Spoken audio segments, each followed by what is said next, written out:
Hello and welcome to my channel. I am Sarah, I'm an illustrator, and in today's episode I will be redrawing one of my old artworks, specifically this 2019 one that is based around the folklore of Krampus, which is a very popular tale in Hungary where I grew up in. So this is very close to my heart, and I do this challenge every single year. So I have done 3 so far already, which I will be putting on the screen right now, and I will be doing the 4th one, which is for 2022.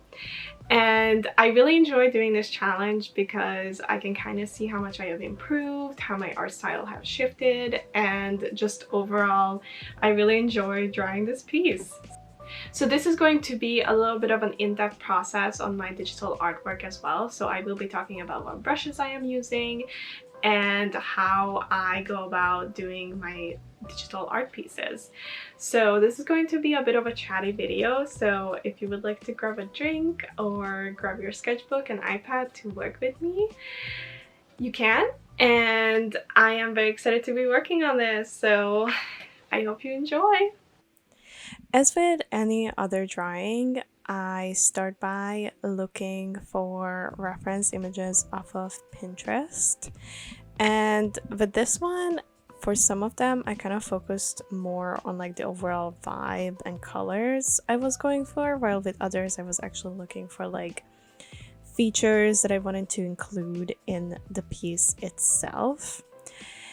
And for the main reference, obviously, I was looking at the 2021 version, which was the most recent one.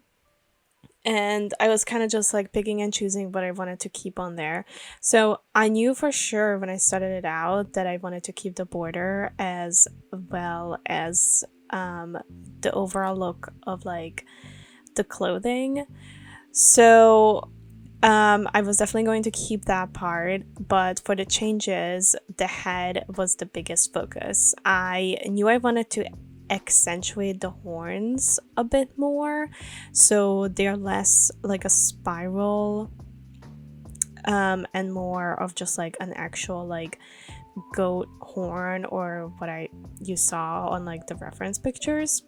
So I kind of made it a little bit bigger, and then as you saw, I was also struggling with like the ear, that I wasn't sure if I wanted to make it a little bit more floppy like a sheep's ear, or if I wanted to make it more of like a pointier one, which I ended up going for more of the pointy one that makes it look more like a fae, or like I don't know exactly how they call it, but it's like the pointy ears they look like kind of like a deer ear. So I end up picking that one. I was also kind of struggling with the face, like I was moving stuff around. I wanted to make sure that it looked proportionate because last year's was a little bit tough and I think it wasn't as proportionate as it could have been, so I wanted to make sure that I was like flipping it around like during the entire time, because I definitely wasn't doing that last year. So I was just like messing around with it, making sure everything looks correct and the face looks exactly how I wanted it to, because it's such like an important element of the piece. And also I feel like with these improvement challenges, the facial features is really the thing that sets it apart from like the previous year. Like you can change the clothing, your like anatomy can like improve, but like the face is really like, I think, what can really tell like your art style has changed. So I am overall really happy with how the face turned out. And then I kind of moved into the body, which also improved drastically, because for literally any of the previous years, I did not use reference pictures. Like I did not use reference pictures for the body. I did not use a reference picture for the hands. I did not use a reference picture for anything. And you can tell. So with this one, I made sure that I was collecting reference pictures, and as you can see, I'm kind of working on the hand here. So I have a reference picture pulled up. I'm copying it.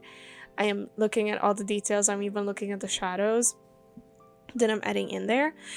And I am so glad I did that because I really do think it made a drastic change in how this has shifted, because the previous years, like, everything looked so stiff, like the proportions were not correct, and yeah, overall I'm just very glad that I learned to use reference pictures, and I also took like a figure drawing class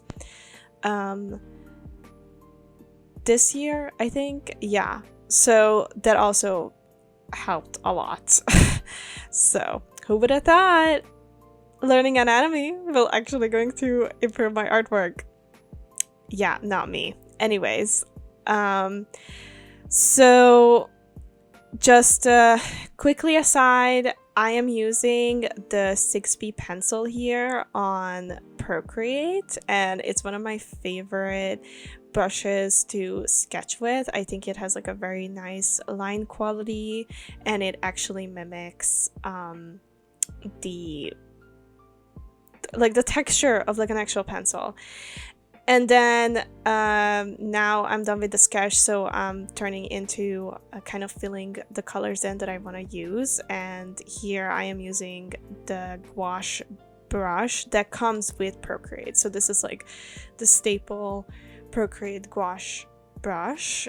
And I really love this brush. I started using it during my illustration class, and honestly, I have been using it ever since, and I am really obsessed with it. It has an awesome texture, and I love layering with it because you need to like put multiple layers down for it to become like opaque, which is, I'm not sure how accurate that is to like the actual paint, but I just overall really enjoy it because it makes me like have like kind of darker areas, lighter areas, like everything is still like kind of seeping through, and I really enjoy doing that. So yeah, I highly recommend it. So if you don't want to pay for like a more expensive gouache brush set for Procreate, I definitely recommend it. I am also adding this orange underpaint here, like quote-unquote underpaint. So as I keep working, there's just gonna be like this extra pop of color. I just like doing that because it ends up looking really good. And also this way, like, I see where I'm like coloring. Like sometimes when I'm coloring with like white or just like, you know, just like a very plain color, like I don't see what I'm doing. So I really like just adding this like extra color as like an underpaint in there. And once this kind of underpaint is down, I just start adding those layers on there. So I just keep layering and layering and layering until I become satisfied with how opaque the color is. I usually don't go to the point where it's like completely flat because I really like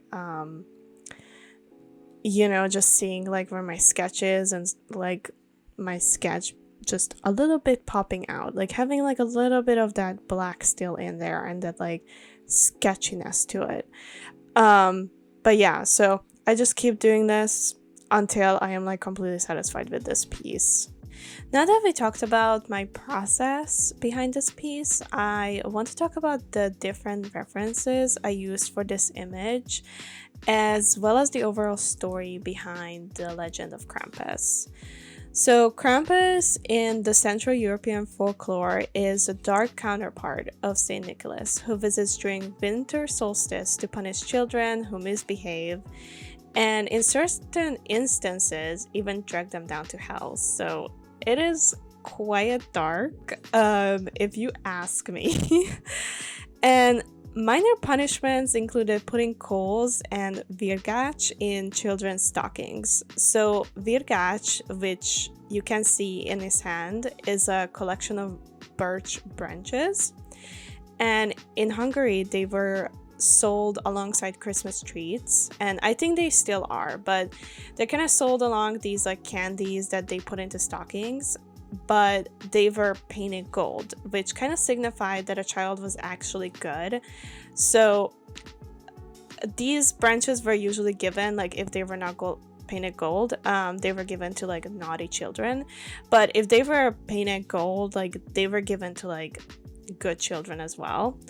So my parents got my brother and I gold virgach pretty often, and they kind of joked about how we were overall good, but we were kind of like still a pain in their butt. So it was kind of just like a sweet joke between us, and I assume most parents and kids in Europe can relate to this experience.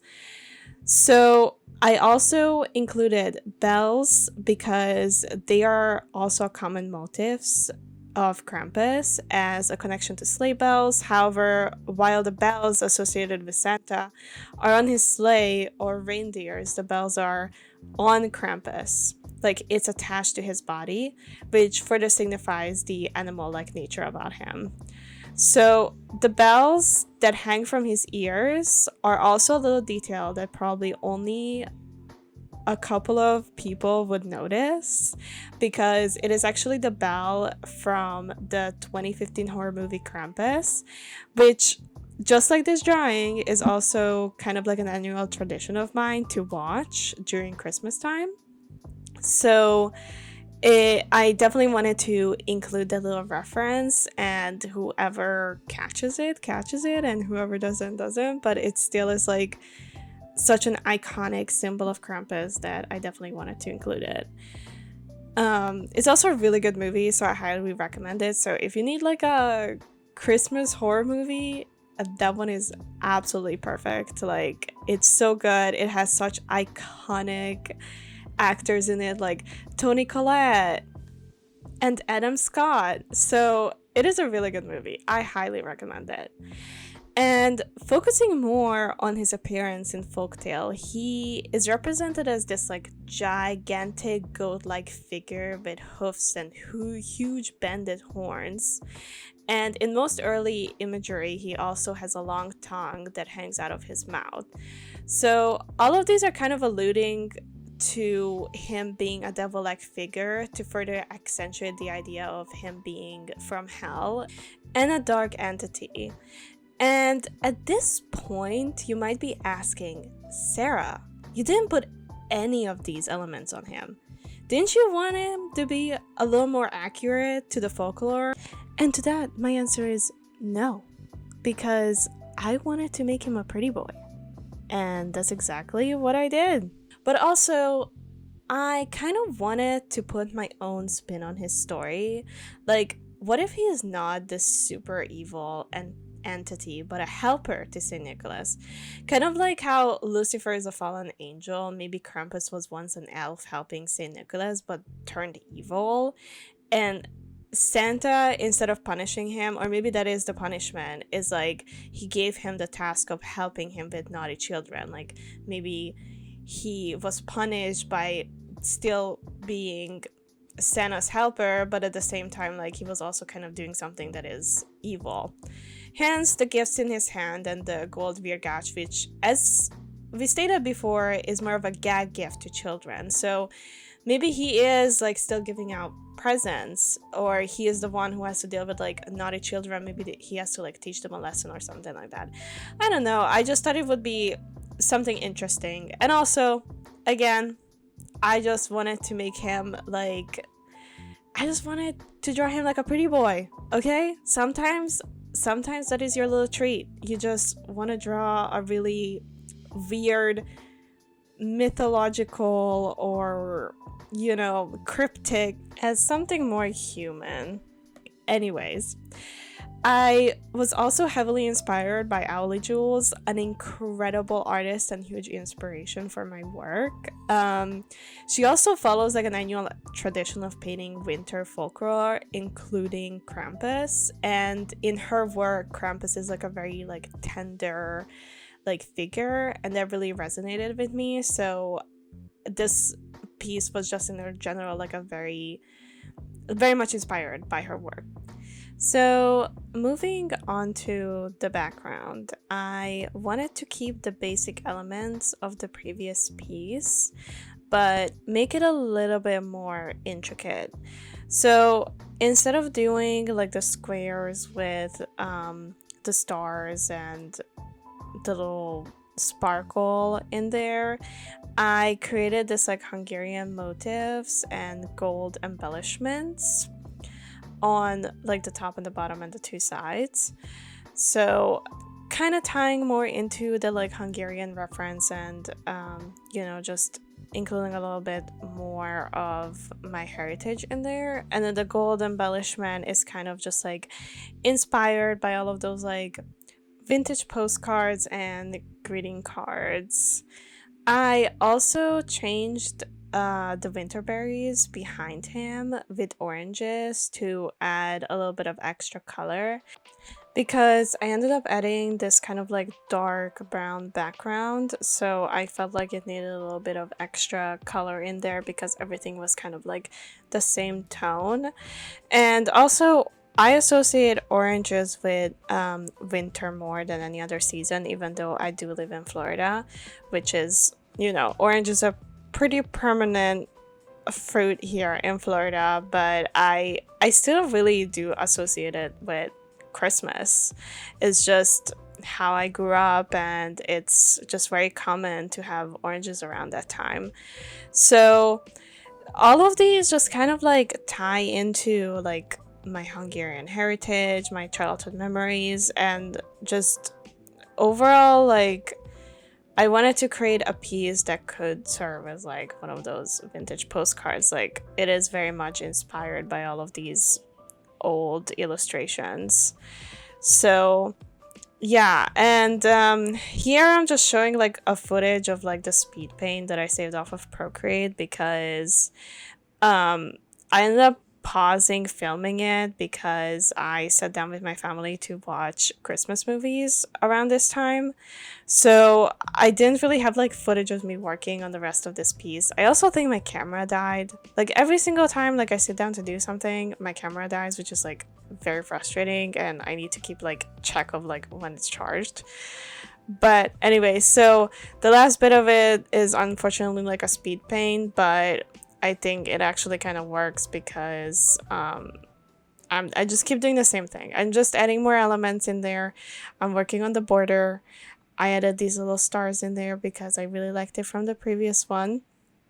And then at the very end, once like the motif is done on all the borders and I'm pretty satisfied with how the overall piece looks, I add this kind of like gradient onto the overall piece. I think with this one I went with like an orange color at the top and then like a purple at the bottom. And I think this is like a pretty good method if you feel like your colors are just like not blending together, or if you just want to add like an extra, you know, light in there. So I highly recommend that. So if you ever just need like an actual like thing to tie everything together, just like add like a little gradient in there, add just like an extra color and just set it to multiply. So here's the finished artwork, and I'm going to be putting it next to the 2019 one so you can see both of them together and see all the style changes and improvements. And I am really happy with how it turned out. It ended up turning out a little bit like a D&D character, which honestly I am not mad about it. But yeah, I overall really enjoyed doing this challenge, and I highly recommend it to anyone who is just like struggling to come up with stuff to draw. And just in general, like I think it's really good to see how much you have improved over the years. And sometimes I feel like our younger selves have like really cool ideas, but they cannot really execute it because they don't have the skill set yet. So now with those skill sets, like I feel like they can actually look like how we imagined it when we were kids, you know. So, or even, you know, just something that I did back in 2019. So I really recommend this challenge to anyone, and thank you so much for watching this video and listening to me chat about, you know, the folklore and just references that I use for this artwork. It was very fun to just like put it together and look for all of these little things that I wanted to include. So I really hope you enjoyed, and I'll see you in the next one. Bye!